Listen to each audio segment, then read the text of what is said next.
Yeah, that was a good video. Okay, so we are live. So we are going to be going through some really, really cool stuff today. We have the McFarlane Digital space. Oh, let me turn this in the background off. Okay, there we go.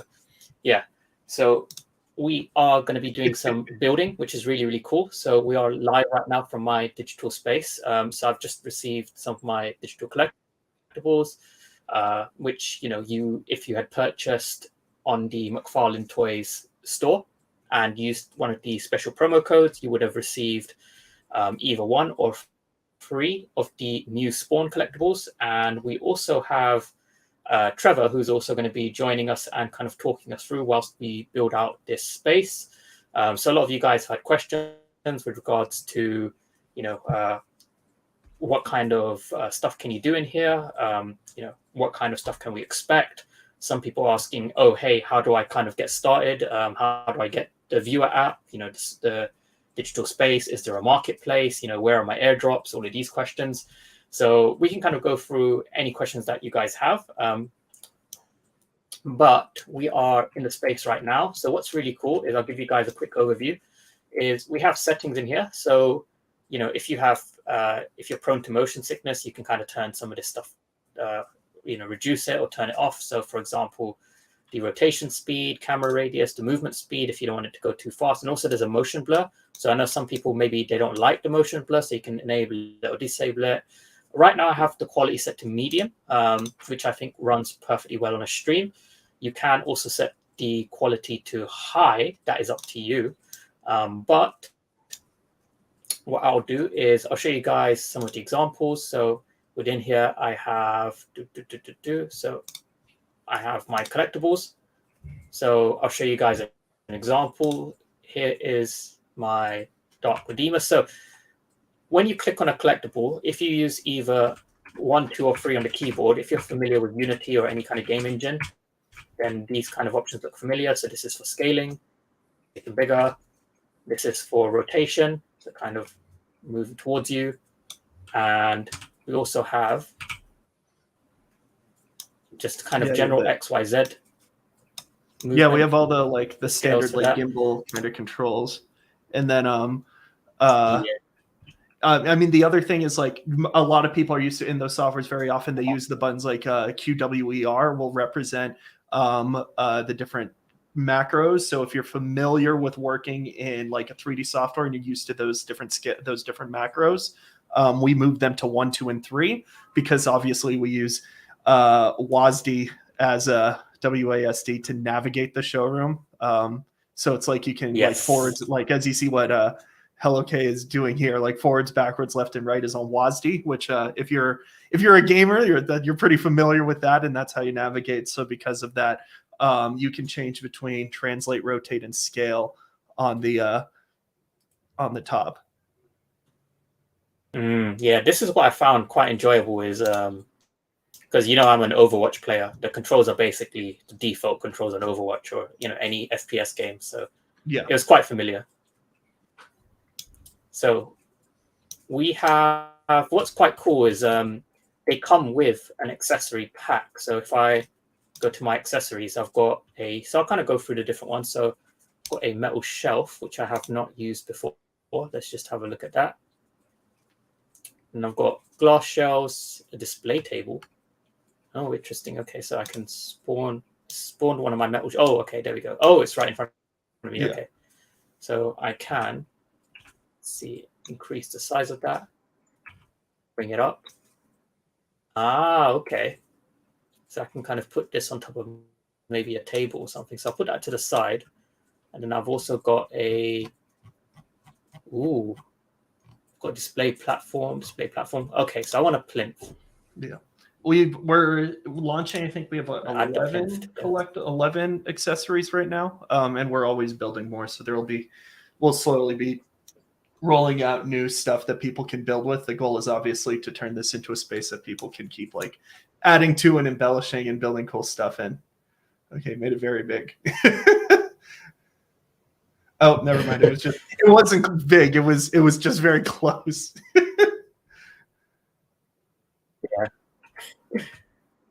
Okay. What's nice is you can kind of point and then move up. Like there's no like fixed gravity that's just weighing you down. So you can kind of very easily navigate around these objects.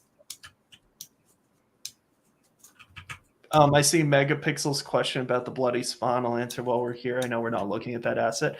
That we know we're aware of that bug and we're fixing that asset. It's just making sure everything just reconnecting it to make sure it works.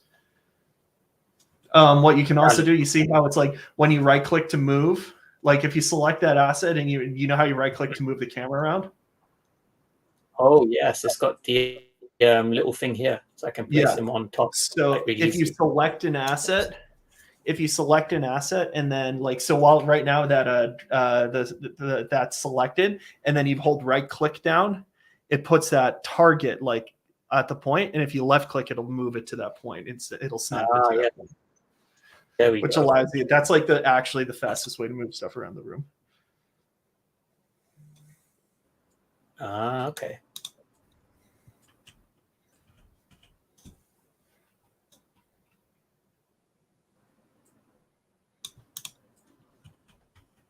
Okay, that's cool. And then I've got a display case. Let's pull that out. Hell yeah. There you go. Now you got Redeemer up there. Yeah. So these assets. Oh, so we got some questions coming in. I'll kind of manage the chat as well. Would like to know when we can view the spawn collectibles on our mobile devices in 3D. So these are coming to a mobile platform eventually. That's something. Yes, it will be. We won't give. I'm not giving specific dates on that, but it's something we're going to build. Just like everything, we roll things out in stages. So the first new platform that's going to come is we have a Mac. We're going to be bringing this whole experience to Mac. So that will be coming hopefully very soon. So people who are currently holders who only have like if you have a Mac device, then you'll be able to play it there, anything Mac OS, and that should include Intel and Apple Silicon Macs.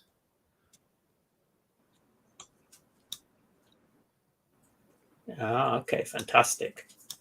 Let's see. Place that there. And move this around. Megapixel asks another great question, which is, when going from player mode to edit mode, do we grade my camera position, current position, didn't have to snap back? I agree. This is something that we played around with. We actually had it working where it would switch you over exactly where we were. It was very, very easy to clip out. And we went with this way, so you always knew where you would be going, and so that you wouldn't put things where you would be clipping through them as much. We are aware of that being complexity with it. The good news is the space isn't particularly large right now, so yes. Oh, is this a known issue? I get an error that has no prefab. Yes, that is the known issue. That's what I addressed. That was the first thing. You didn't show it here, but it's like, yeah, okay. Up on the bloody spawn right now, so that's being fixed. Welcome to live software. Is it only an issue with the bloody spawn? Only with the bloody spawn. Yeah. Okay, I didn't get that one. Got the regular one. There we go. His legs poking through. Let's minimize them a bit. It is interoperability is on the contract, so you can bring it in. And Spatial can't run these assets anyway.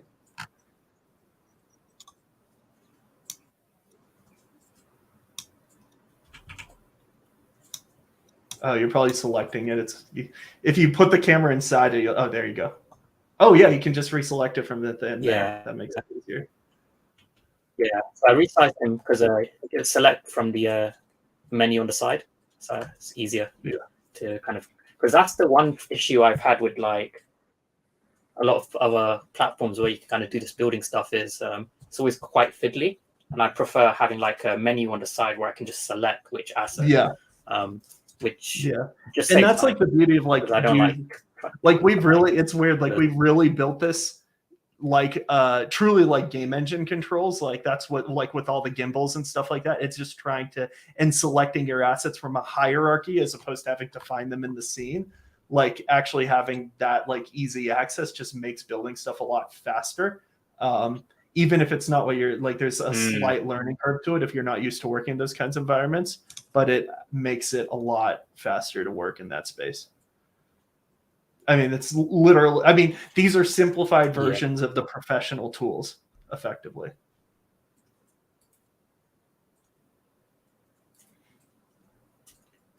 Yeah. I mean, ultimately, for spatial, you would have to make the 3D asset publicly available, which, you know, I'm sure it's you can, more. I mean, it's more than that.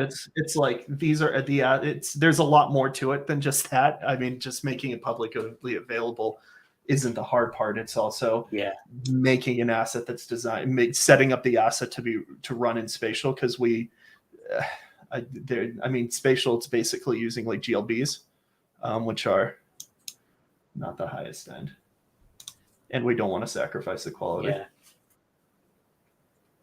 And that's the one thing is, yeah, I'm not even running this on highest quality setting. I'm using a medium, but on high quality, it's really impressive. Yeah, I think it looks good on medium too. Oh, actually, yeah. Well, I mean, it's more of a, I guess, IP specific question, but this character here, the clown, his name in the actual film is called the Violator, but they named him the Clown. So do you know why Violator has it is IP specific. Violator has different forms. He has his like more human-esque, like that's funny, you can't make it smaller. He has his more human-esque clown form, and then he has the more demonic Violator form where he's like the full demon. You might need to put him in a bigger fish tank. Okay. Yeah, I noticed that for the accessories, there is a limit. Like you can't make it outrageously massive. Yeah. Was this yeah? Okay. Yes, it was very intentional. Something bigger for him. Yeah. I mean, I would I would take that one out. You can just like there's a trash icon when you have it selected. I've removed that one and like put just other classes. There's the big table one, I believe. Let me put one in. Or the cube. Cube works as well. Cube can get much bigger. Okay. Oh yeah, I see. Okay. The display cube, yes. Oh, nice. Okay.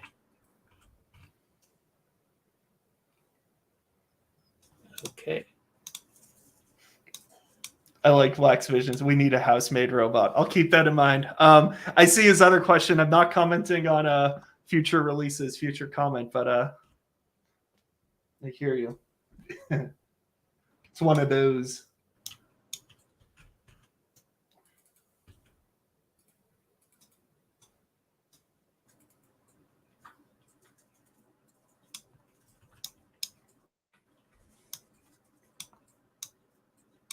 Okay, there we go. So, and move that to the side a bit. Okay, that looks cool. So, I can actually go to settings, and this is going to lag it a bit, so I won't move around too much, but this is actually on the medium setting just because it's easier on the stream. But if I set it to high, then you get all the kind of nice volumetric lighting and everything. If I turn this off. Okay, so now this is on higher quality. Yeah, so the big difference is much more volumetrics, crisper shadows. I mean, the thing that people have to remember is when you go from I don't know exactly what the shadow, the rasterization level is for the shadows in medium. I'd assume they're either 512 or 1024. And I believe in this setting, they're either 2048 or 4K, which would mean either a 4 to 16 times greater shadow detail, which when you do that makes it much more heavy on the GPU anytime you do this. I think, But yeah, one of the cool things you can see in like in his chest armor there, because it's like the neutral color, you can actually, you're getting the slight goldness to it that you're getting is actually the reflection of the colors of the room. It's actually a reflection of the wood on the ceiling.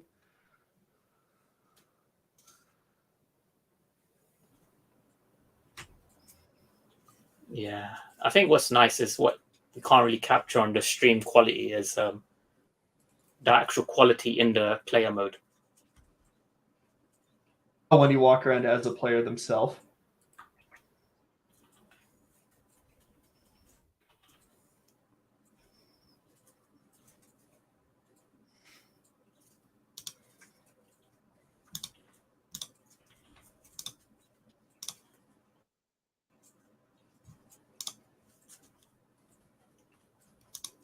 So are there plans for music inside the space?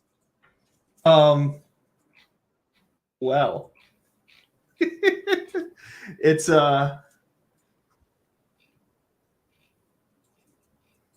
like to have it.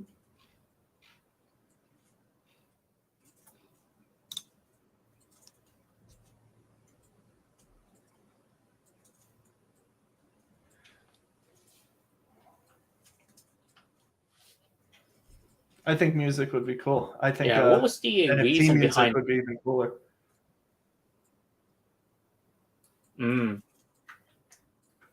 What was the reason behind having a size limitation on the assets? So you can't make them hugely massive. It's specific to because of physical collecting in items of different scales. That's part of it, and the other part is more technical. It's related to what happens when you scale objects up too large from their standard, traditional size. I guess the way to describe it's like, if you know, have you ever done the thing where you like, if you partially blow up a balloon, if you drew like a face on a balloon and then you blow up the balloon more and it stretches the face?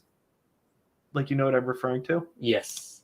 So what that is, that same principle kind of applies to textures on 3D objects. It's a concept. It's called basically they're called texels, and it's basically the when you translate the pixels of the textures into things that are rendered on the screen. That like textures, that rendered texture is called the texel, and when you increase the size of an object, you're decreasing the texel density. And if you blow up an object too much, what you end up doing is you reduce the texel density so much it actually becomes like muddy and pixelated.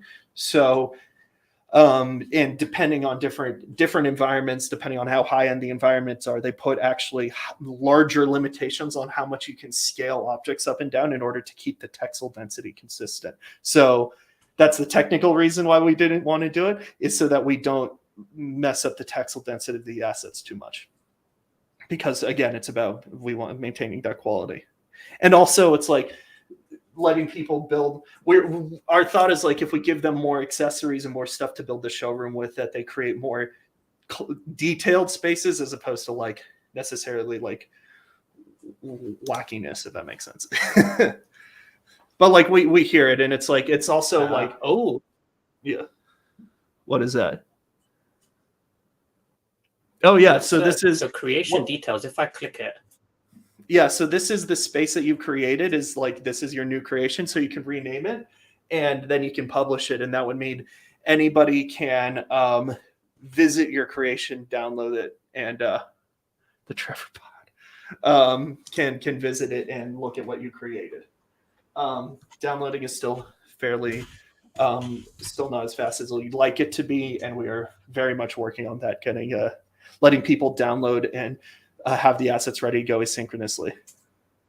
I see more of the questions like the AR. So right now, because it's the app is on PC, it's coming to Mac next.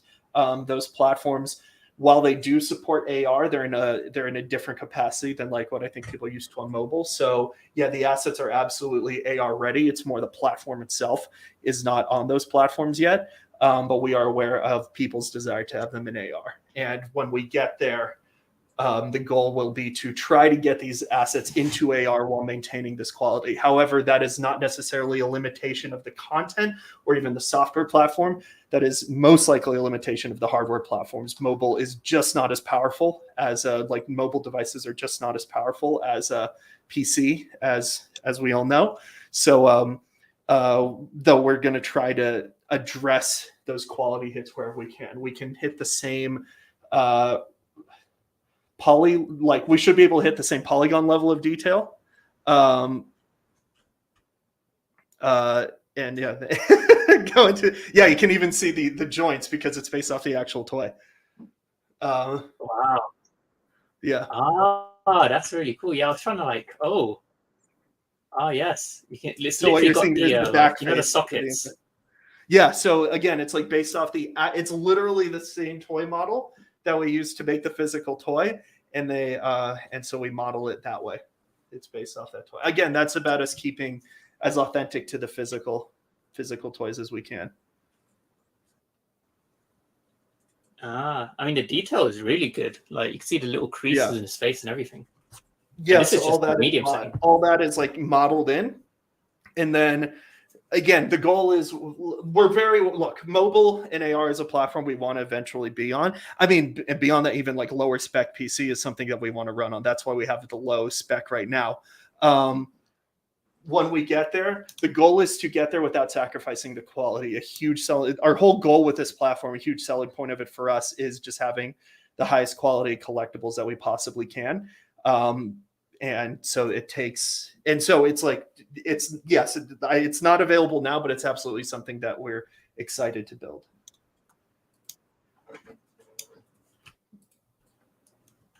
There's like really good detail on the clown mask as well. Yeah, it's pretty insane. My favorite, if you look at the you know what I really like is which one? I was gonna say, the guns, like that kind of gunmetal texture. Yeah. Like I really like that. Like the kind of it's not like overly polished and shiny. It's like got that kind of worn down, used look. Yeah, so it's like that. We do our material work in this is kind of an interesting mix of like trying to hit the toy like feel, but also push the realism where we can, especially on hard surfaces like like a gun. So getting that like metallic, that kind of specularity of like used metal is like a thing that we're going for. Yeah, the Redeemer is my favorite. Me too. Look at like all the detail in the armor, in the sword, or the feathers. All those feathers are basically like modeled as well. Oh yeah, the feathers. Yeah, it's better if you turn around into the light or look at the back. You can really get the sense of it. Okay, let me try that. Yeah. Do you have a regular Redeemer or just a dark Redeemer? It's a little easier to see on the regular one. I only got the dark one. Oh wow, yeah, like you can literally see. Like the layer of each feather. Yeah, every feather. Yeah. So you see all that fibrousness. So yeah, all that's like hand sculpted basically. These assets are so wow. It takes like literally months to make these. What's the average cost range for development of one of these? Like, let's say the Redeemer. How much would that cost a studio to make? I don't know how much I want to share on that. Let's say $30,000, probably around there, probably or more, depending on the asset and depending on what it does. I mean, that sounds. But here's the thing: it's like, if you compare that to like mobile game assets, it depends on what you're trying to do. We're trying to get to this super high level. We're trying to get to the super high level of detail with our figures, but we're also working off of at the end of the day, there is essentially a 3D model that already exists, so that saves a bit of the cost. But yeah, these assets get quite expensive, and also 30 is just like a ballpark. Like it can go depending on the figure, it can go up a lot from there, it can go down a lot. And the things that change the difficulty and like the cost have nothing to do with actually even size or detail. It has to do with like the amount of different things going on, if that makes sense. Like, so this figure, although it's like complicated, because if you make that feather, you probably make like 8 or 10 feathers and you can reuse them a bunch of times. It's a little bit simpler than like, for example, Spawn on the Trash Throne, where you have that crazy throne with a bunch of different stuff in it that all has to be modeled differently. Oh yeah, I noticed that. Like yeah, like if you look at, I don't know how much bigger you can, if you wanted to keep them in the glass, you can. But like all that stuff on the throne is like, it's different parts. It's like different, like there's different stuff all jumbled together, and all those different pieces each have to be made and then kind of like Boolean together, if people are familiar with that concept in 3D modeling. Boolean is probably the wrong term for it. A 3D modeler will tell you what they actually did, but like all that different stuff that's in there. But like those like cans or something. Can, skull, tire. There's a gun in there. Like there's a lot of stuff. Megapixel, I see your question, and the answer is we're very excited for that. I see your latest question. Oh, there's a screw in here too. Yeah. I've been a collector since the first run of WoW. He's been around for a while. Can you show us player mode? Yeah. So this is on editor mode. So he's I actually prefer kind of walking around editor mode because I can move. You can get closer. So the idea of player mode is player mode. Are you on top of something? Can you move forward? Oh yeah, you're good. So it's got like the the jump, but the jump is really high. Yeah, so we made the jump high in anticipation. Really high. Which the jump only feels high. It's actually a fairly random, normal sized room. Yes, the jump is high for a regular human, but we made it that size in anticipation of future spaces. Okay. And also it feels like I'm on the moon. Like I'm walking and I'm flying into the ceiling when I walk. Yeah. Like, are you in player mode? Yeah. Yeah. Oh, that's so. What's also happening there is you might be hitting the couch collider, and in its like step. I don't know how familiar you are with like how Unity works, but like in its step, it probably thinks the couch is like still small enough that it can step over it, so you're walking on top of it. Yeah, that's exactly what happened there. You're like walking. You're literally. It's literally like your character just walked over the top of the couch. Have you been downstairs? Oh, I didn't. There is a downstairs. Oh no, I haven't. Oh, okay, I haven't been down here. Oh, this is new. Oh, I didn't know this. This is the bunker. This is just to create a different kind of collecting environment, so that you have like just another place to put your collectibles. We see that people want to make like arrange their lighting. So if they want to, it's something that we are excited about doing in the future as well. It's actually surprisingly one of the most complicated pieces because our lighting it's like a real lighting simulation. They're not just like, it's not just like bloom effects or what are they called? Not just bloom or emissives. It's like real lighting, which in a game is very different from just putting an emissive in there.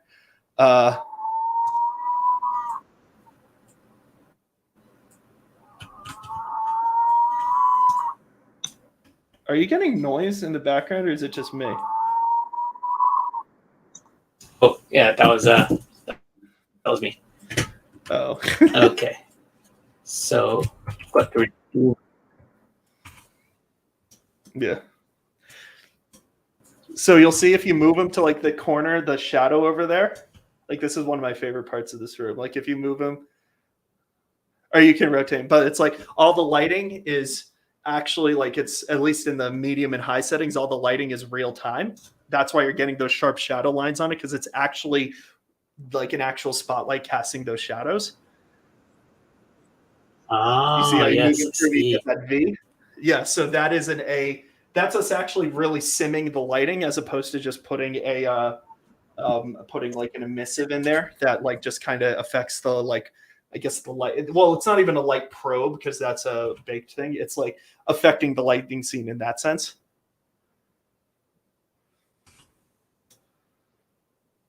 Yeah. My favorite, if you put him so this is the smallest I can make him. Yeah. If you put him to the side of the room in the shadow, he actually like really like disappears into it, which is something that we're actually pretty happy over because it's like actually like the real lighted conditions.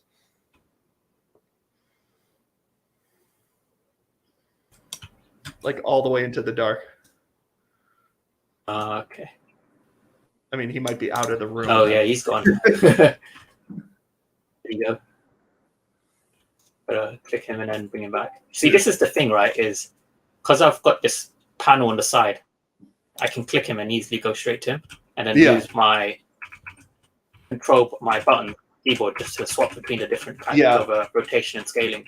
Yeah. Also, if you do the hold, like if you use your mouse with right click while that item is selected, and it puts that green icon on the ground, you can left click in that location, and it'll snap them to it. Yeah. Which is good for like when you want to at least rough align things, like you put a platform and you want a piece on top of it, you can just slap it on top and then you can go fine tune it with the gimbals. Oh yeah, and you can put him on himself because of that. Yeah, that's really good.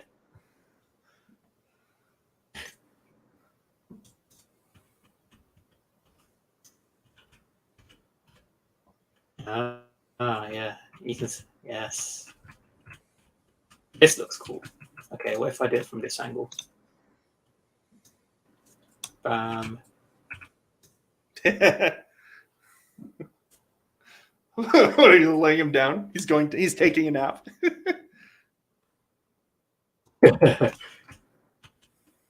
Yes. And then should be able to push him into the ground as well, right? Yeah, right now we can click through. Okay, and now what I can do is grab a box. Yeah, let's go with that. Probably in the box. Bring that down like so. And then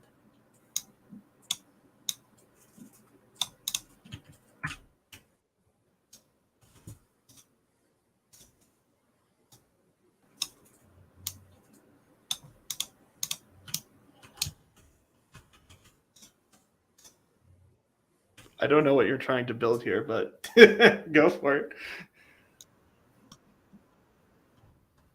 Maybe if you go above and then you use the planer tool to make sure it aligns X and Y. oh yeah, that'll probably be easier. Yeah, because you see if you click on it with the gimbal, like click on it, you see you don't have to just use the arrows. If you look at the center of the gimbal, when you're on the not on the scale, yeah, you're right. Position one. If you go to the position one.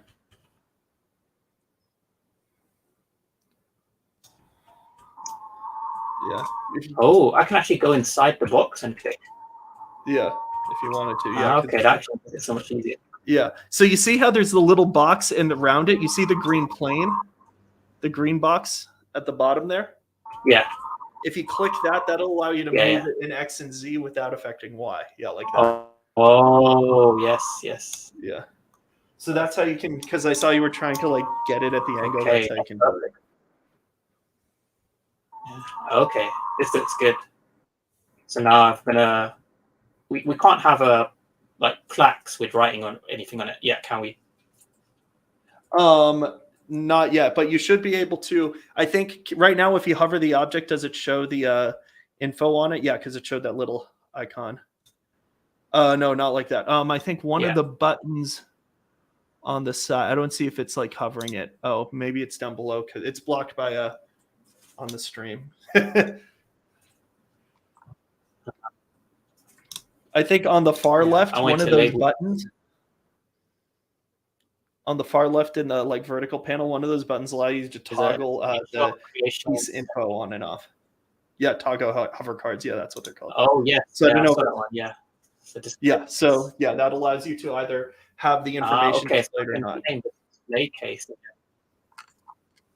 I got it. Okay. So what I can do is do that. Rename this. Okay. I got it.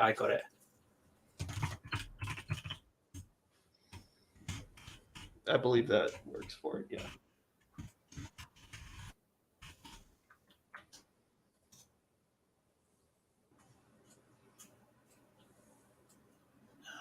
Okay.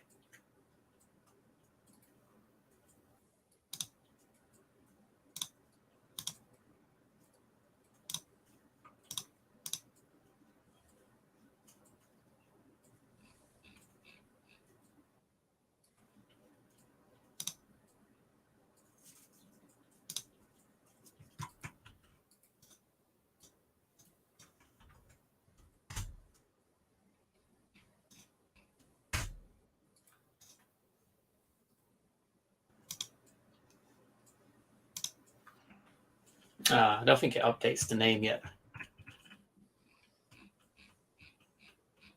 That's okay. Yeah, I want to name this one the Legless Redeemer. Oh my God, is that what this? I didn't realize you were doing a bit this whole time. I should have known.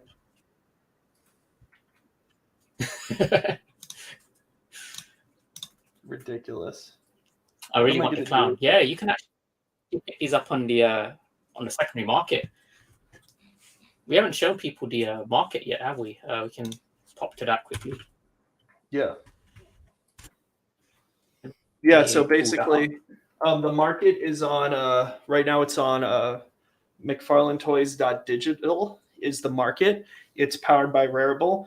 We right now are working on a build that actually is it's going to put the market as accessible directly from inside the viewer app, so you'll be able to access it from there. We are also working on a wallet top-up tool that'll allow you to buy with fiat, but it's a really cool version of the wallet top-up where basically you can buy with fiat and do the wallet top-up. But if you are also new to the space and you haven't bought crypto before, don't have a wallet yet, even, all you have to do is go to the market and make a purchase there. And once you make the purchase, it'll not only airdrop you the collectible, it'll also give you a wallet to put it in and give you the keys to that wallet.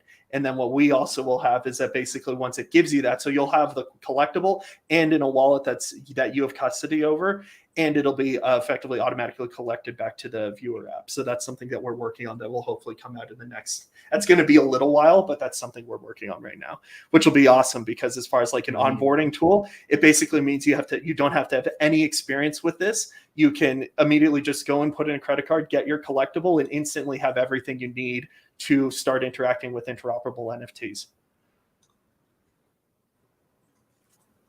Yeah, I think what's nice about these is these go straight into your own non-custodial wallet from day one on your MetaMask, so people can list these on Rarible or OpenSea or whatever supports Polygon.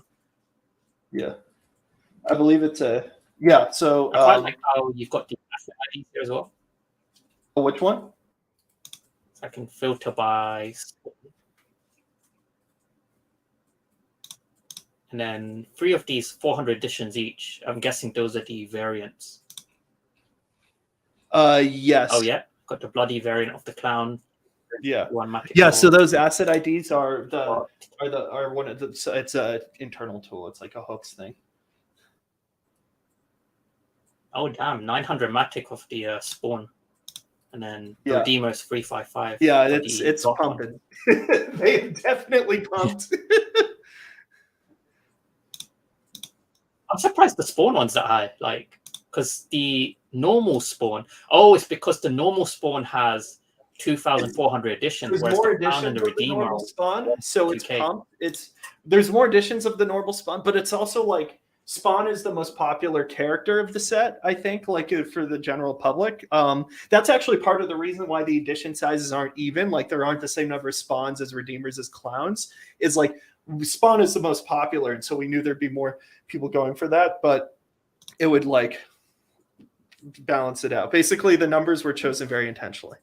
Pablo, this is the McFarlane Toys digital digital collecting platform. We had our first drop last week. It was actually done as an airdrop. We're doing a full platform that's focused on creating the highest quality highest quality digital collectibles, highest quality platform to view them in. Basically, the beginning of it's we call it the viewer app. It's kind of the beginning of our play at kind of these. I don't like using the term metaverse because it's so undefined, but like it's the first play, and like it's our first move in that direction, and it's also trying to bring the quality that McFarlane Toys is known for on the physical side to the digital side, with both physical to digital drops as well as digital only drops, which will be coming for the next for fairly soon. Like we have stuff coming very soon.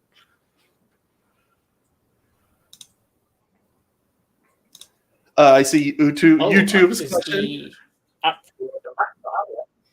So Mac OS compatibility is being worked on. It's nearly finished. We should hopefully have that fairly soon. Like we already have working builds of it right now. It's kind of in the build, we call it almost like the build hardening phase. It's like basically testing everything and making sure that it's working properly. So look forward to that in the near future, very near future. Okay. So we've got standard type of filtering activity. Oh, this is good. You can see actual market activity. So you can see if people are actually buying. Yeah, so we have all the market activity there. You can actually been buying. Yeah, so you can see all that data. We have like, you can place, there's a couple different ways to buy. Obviously I believe there's auction, there's a standard like direct buy. We also have the ability of, if a piece is unlisted and you want it, you can make an offer for it to the person who owns it, whether it's listed or not. So like, there's like the idea of needing to like snipe is not necessary. Like if you see a collectible you want, you don't necessarily have to snipe for it. You could just make them an offer and see if they accept it, and then just go through a private sale that way.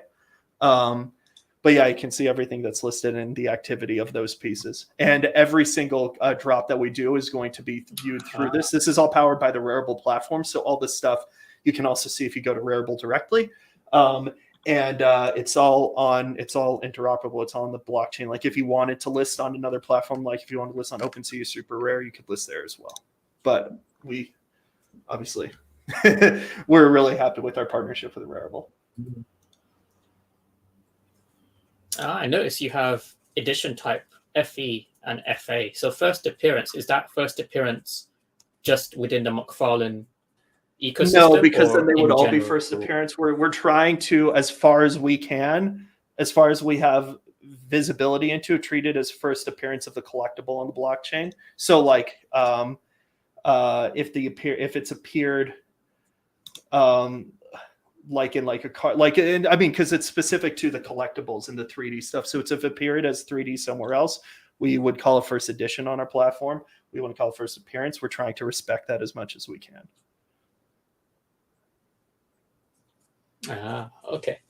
Like it's kind of like in a world where things are interoperable, calling it a first, if it's, you have to respect the fact that that like that stuff's been other places. You know what I mean? Oh, this is interesting. So you can sort by size. So is that why there's that limitation? As some of these assets are going to be large, some will be deep. Yeah, so that's related to physical collecting, and it's part of it's like we will have pieces at smaller and larger sizes, and of course there's a range on them. Obviously with physical collectibles you can't scale them physically like in the same way, but we do have that kind of clamping a little bit for us, again, for part of the quality bar, and also part of just because it comes from the physical collecting world, where pieces that are like, for example, a 3-inch figure usually costs less money than a 7-inch figure versus a 1 foot 2 foot versus like if you had a life-size figure. Going to the digital space, as you've obviously seen, these figures it's not a 1-to-1 translation. It's not like we're actually respecting the real world exactly that proportion, because if we did these figures, it'd all be very tiny. So we're breaking those rules a little bit, but we still want to respect that collectors try to collect within a size range, and we want to respect that physical collecting, that side of the physical collecting hobby.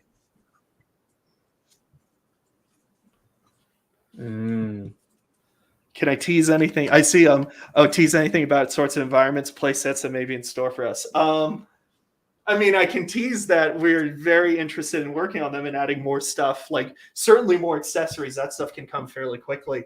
The stuff that I'm really excited about is as we continue to add new spaces for people to collect in and expand the spaces we already have. If you go, okay, this is a little teasy. If you go, hello, Kay, if you go into the gallery, and if you look through the glass doors, you can kind of see a hint at like hallways going out into the darkness. That's not always going to be like that. Okay. Let me try that. Yeah, as it loads up. Yeah, so if you go back upstairs, like I'll give one of the examples. I'm giving away Easter eggs. That's not really how it's supposed to go. But if we go back up the stairs, so you see the doorway, you might have to jump. I don't know why. Oh, there you go. Yeah. Yeah. You see well, first of all, you can see out there on the balcony. So there's like more space out there. And of course, the full city. More to be revealed in the future in that direction. But if you look to your right, to the wall, like to the right wall, the wall opposite of the staircase, there's a doorway. There's double doors. Oh, yeah. There's actually 2 sets of double doors up here. No, other side. Not down the stairs. It's like the other side of this room. Oh, yeah. So there's that set, yes. right behind you when you load in, and on to left of that. Like, yeah. So if you can look in there, you might be able to get a glimpse of something. No peeking. Oh, okay. I can see. It's just a tease. Like the roof.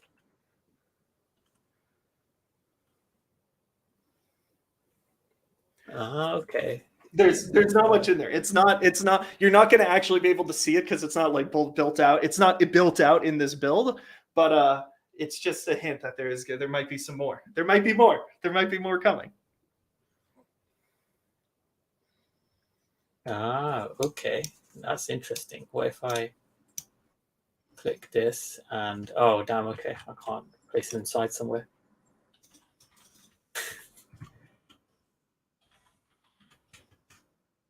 Nope.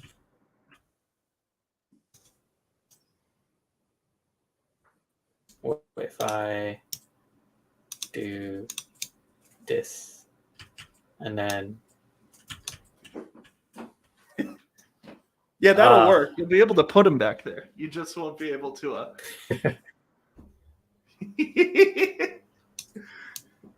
they're exploring. If you had like a light or a torch or something on him, I can use them as a torch. Oh yeah. It's fine. To light that. To light the room. No, he doesn't have any. He's gone now. And also, it's like yeah.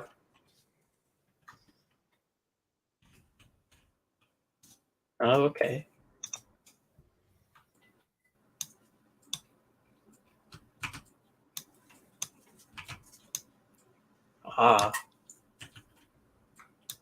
Oh, there you go. I've got access to the outside.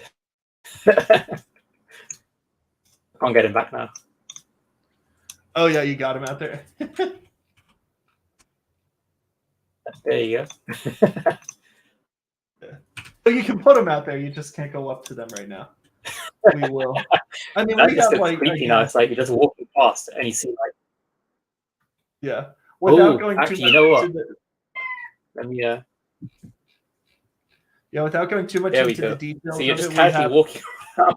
Oh, he's just peeking in. He's just creeping. You're just like casually walking around it, and you're just like, oh yeah, let me go open the curtains a bit. That's funny. And then you go up to the window. Yeah. You just see staring at you. So yeah, without going into too much of the details of it, expect there to be more. We do plan to expand this space and this world.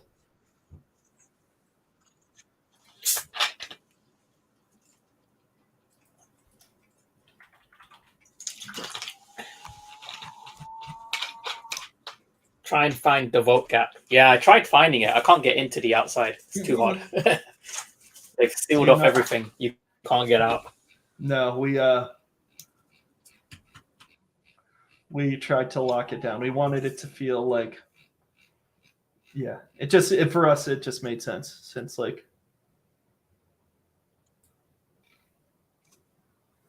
Fantastic. Okay. So we've been going for about 50 minutes now. Kind of wanted to keep it not too long of a stream, but if there's any other questions in the next minute or so, feel free to ask them below.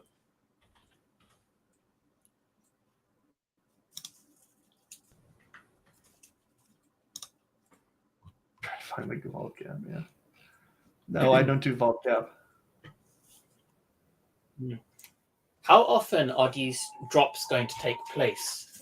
Because this is the first one, but it won't be the last, obviously. No, so with without going into too much detail on it, December is kind of a weird month in terms of drops because it's going to be like, it'll be a fair bit of stuff. And then through the new year, we're giving, because our teams have been going hard on this for a long time, so we're giving people a little bit of time. But then coming back in January, we're planning to hit the ground running, and we should have a number of drops coming through fairly quickly over the course of, basically the goal is to have drops every 2 weeks. That's like, that's the cadence we're trying to hit. We think that's a healthy cadence. And the drop additions will probably be around what we did for Spawn, if not less. And we want to just make the goal is like, give everything room to breathe, make sure the drops come out with a sufficient amount of rarity. And generally that's the focus of what we're trying to do. The other thing I would offer is right now there is, and we haven't gone into it. If you want to save this and go back, we have the leaderboard, and what you'll see is everybody has their own XP. Basically, you earn XP for your engagement, largely around engaging the app, and mostly around right now your collection itself. And there will be rewards and bonuses, and like especially like access for people. Specifically because of how much XP they have. So you're rewarded for your engagement. Answering YouTube's question here, will future drops still require physical purchase? No. We will be moving to, there will be physical and digital drops, and that's a big part of our model. We really want to make sure that physical, that this is like becoming the hybrid solution for people where we have physical and digital collecting together. But not everything will be a physical to digital drop. There will either be what we call like day and date drops, where basically the physical and the digital are available together same date for the same price.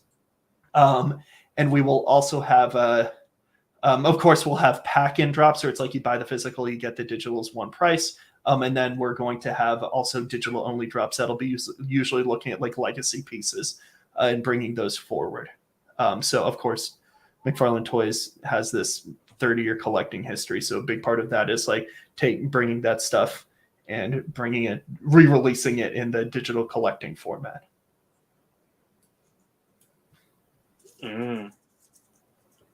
Yeah, that's really, really good to know, because obviously a lot of people, they probably, after having missed the first one, I noticed a lot of people were asking how to get these, and the only way I believe at the moment is on the secondary market on the McFarlane Digital's marketplace. Yes. Were there any left from the? Okay, so there were some left. Those are going to be sold just as digital only. Is that right? No, we will not. This first drop of Spawn will not be sold as digital only. They will only be. We will be slowly airdropping them to collectors who provided wallet, who met the requirements, provided wallet, but didn't provide wallets. We're going through the people who, whether they purchased or whitelisted but didn't provide a wallet in time, we're making sure they get their collectibles. That's actually surprisingly a majority of the supply still. So we're working through that because obviously people are very new to this ecosystem. We've even found within the digital collecting world, not many people are super familiar with tools like MetaMask or like Coinbase Wallet or those kinds of things. So there's a lot of education and a lot of usability and accessibility tools that we're building on our end to make this easier. That's a big reason why we're even doing the thing of like you can purchase with building it in, so you can purchase with credit card, and it'll give you the NFT in a wallet. So, and then give you the keys to that wallet. So you own the NFT, you own the wallet in, so it's full custody, but just through a single credit card transaction, building that into, and that's like Rarible is building that into our site, and then that'll in turn that wallet will be connected to the viewer app, so you'll have that easy onboarding flow, just like buy it on credit card, it appears in your wallet. Of course, wallet top-up is something that we're building into it. The point that I'm getting to is we're working on the accessibility of this to make it easier to purchase, because we know this is new for people. But there's going to be more to it. There's going to be more, but there's going to be like more and more work going into to make that easier. And of course, but this drop is going to be the way it is, which is just delivering the airdrops. Yeah, so YouTube, to answer your question, yes, it will be credit card thing, right? Yeah, so that's what I'm talking about. So we will have that in future drops, yes. And the idea is that it will be basically buy with credit card and you can get the NFT. Make it as easy as possible.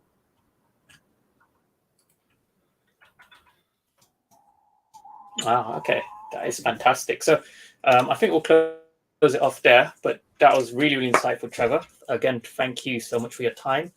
So if anyone is interested, I left the link in the chat below. I will paste it in again. So it is McFarlanetoys.digital. You guys can go check out the secondary market on there.